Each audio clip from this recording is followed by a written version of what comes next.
Help me reach 1,000 subscribes. Support the video with a like and leave your thoughts in the comments. I read every comment. Thanks.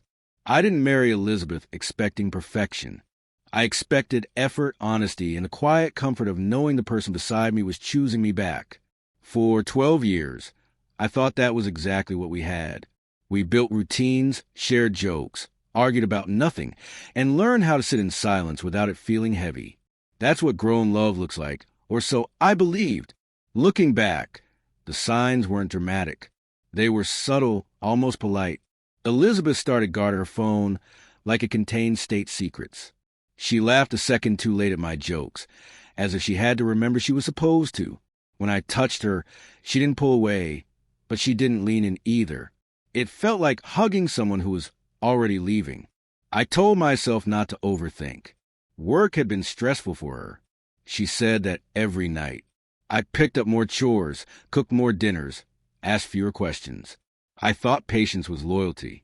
I thought loyalty would be returned. The first real crack came on a Tuesday. Ordinary. Forgettable. I got home early and heard her laughing in the kitchen. Not the polite laugh she gave me, but the loose, unguarded one she used to have. It stopped the moment she saw me. She said it was a podcast. I nodded, even though the screen went dark too fast. That night, I lay awake staring at the ceiling, wondering when curiosity had turned into fear. If you've ever felt that shift, you know it doesn't happen all at once. It creeps. It waits until you're too tired to fight it. If the story feels uncomfortably familiar, take a moment to hit like, so it reaches the people who feel the silence too. I finally asked her if something was wrong. She smiled and said I was imagining things. That answer did more damage than the truth ever could have. Because once you start doubting your own instincts, you hand someone power they don't deserve. The affair revealed itself without drama. No lipstick on collars. No late-night confessions. Just a message that lit up her phone while it was on the counter. A name I didn't recognize. A heart emoji she never sent me. When I asked, she didn't deny it. She looked tired, almost relieved, like I'd finally caught up. We didn't fight. She said it just happened. She said she felt lonely. She said it didn't change how she felt about me. That was when I realized how differently we define love. If you think emotional betrayal hurts less than physical cheating, tell me why in the comments. For days, I moved through the house like a guest. She acted normal, even affectionate, as if honesty had earned her peace. I watched, listened, learned. I stopped reacting. That scared her more than anger ever could. One evening, she asked why I was so quiet. I told her I was thinking. She smiled, kissed my cheek, and went to shower. Her phone buzzed again. Same name, same heart. That was when I understood something important. Betrayal isn't loud. It's casual. It assumes you'll stay. It assumes you'll swallow the disrespect because you've always been a reasonable one. Before this goes further, share this story with someone who believes loyalty should still mean something. I didn't confront her again. I waited, not for revenge, but for clarity. There's a moment when pain hardens into resolve. You stop asking why and start deciding what you'll accept. I could feel that moment coming. Elizabeth thought she had time. She thought I would break, plead, compete. She was wrong. The sentence formed quietly in my mind, sharp and measured. Not cruel, not angry, just honest. I practiced it once, alone, in the car.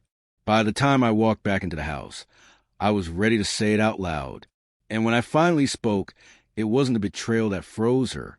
It was the calm, the certainty, the knowledge that something between us had ended without a fight, without tears, without negotiation. The next words would change everything. I just didn't know yet how far the shock would travel once they left my mouth. Elizabeth stood in the doorway, towel wrapped around her hair, steam trailing behind her like a curtain closing. She asked what I wanted for dinner. The normalcy of the question almost made me laugh. Almost. I looked at her and realized something strange. I wasn't angry anymore. Anger requires hope. I didn't have that. She noticed my expression and tilted her head. "What?" she asked, already defensive. I didn't raise my voice. I didn't accuse her. I just said the sentence exactly as it had formed in my mind. "I'd kiss you," I said, "but I don't want to taste your boyfriend." The silence after that was absolute. Elizabeth froze. Not metaphorically. Physically, like her body hadn't been programmed for consequences. Her mouth opened, then closed. She searched my face for sarcasm, for rage, for anything familiar. There was nothing, just clarity. She whispered my name like it might reset the moment. I stepped past her and poured myself a glass of water. My hands were steady. That surprised me. She started crying, fast and panicked, like someone who realizes too late that the exit they assumed would always be open is just closed. If you've ever waited too long to say what needed to be said, type "enough" in the comments. She told me it meant nothing, that she was confused, that she chose me. Funny how choices only become urgent when comfort is threatened. I listened without interrupting. Then I told her I was done, not thinking about leaving, not needing space. Done. She asked where I would go. I said I didn't know. The truth was, it didn't matter. Anywhere would feel lighter than staying where I was tolerated instead of loved.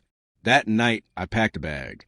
She followed me from room to room, apologizing, bargaining, rewriting history in real time. She said we could fix it. I said fixing requires two honest people. We only had one. When I reached the door, she asked if this was really it. I looked at her and saw someone I once loved deeply, standing in the ruins of a choice she thought she'd get away with. "You ended this before I did." I told her. I'm just the one finally acknowledging it. If this moment changed how you see boundaries, share this story thoughtfully with someone who needs to hear it. I stayed with Friend for a week. During that time, the messages came in waves. Regret, anger, blame, promises. I didn't respond. Silence isn't punishment. It's closure. A few days later, I met with a lawyer. I wasn't rushing revenge. I was protecting my future. Elizabeth didn't expect that. She assumed emotion would slow me down. It didn't. It sharpened me. When we finally spoke again, it was brief and practical. She asked if I hated her. I told her no. Hate still centers the other person. I was done centering her. The strangest part wasn't the loss. It was a relief. I slept better, ate better, thought clearer. I realized how much energy I'd spent trying to earn affection that should have been freely given. People ask if I regret the way I said it. That line, that moment, I don't. It wasn't cruelty. It was truth without cushioning. Sometimes that's the only language disrespect understands. Do you think calm honesty cuts deeper than anger? Leave your take below. I read the discussions. Elizabeth and I finalized everything quietly. No dramatic courtroom scenes. No public fallout. Just two people walking separate paths. One of us finally awake. I don't tell this story because I think I handled it perfectly. I tell it because too many people confuse endurance with love. Staying isn't noble if it costs your dignity. Before you go, if the story resonated, like it, comment your perspective, and subscribe for more real stories about boundaries, consequences, and self-respect, because silence shouldn't be the price of loyalty.